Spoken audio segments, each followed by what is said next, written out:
আমাদের মধ্যে এসে উপস্থিত হচ্ছেন বিষ্ণুপুর পঞ্চায়েত সমিতির সদস্য সম্মানীয়া বাসন্তী নায়ক মহোদয়া, উপস্থিত হচ্ছেন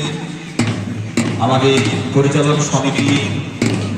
যিনি প্রাক্তন সদস্য এবং লাইব্রেরির সম্পাদক সম্মানীয় নূরবংশ মণ্ডলকে আমরা মঞ্চে আসন গ্রহণ করার জন্য অনুরোধ করছি এবং আমরা আমাদের আত্মবিশ্বাস জ্ঞাপন করে ওনাদেরকে আমরা গ্রহণ করে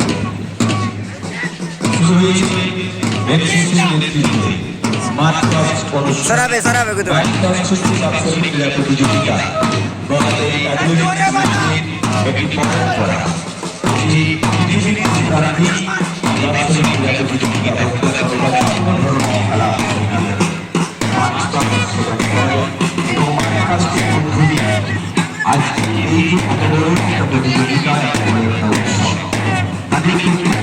রাজু বাড়া কিচ্ছে গেছে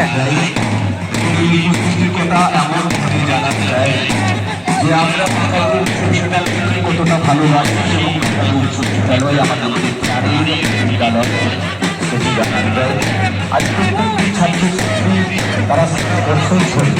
এই বাৎসরিক প্রতিযোগিতার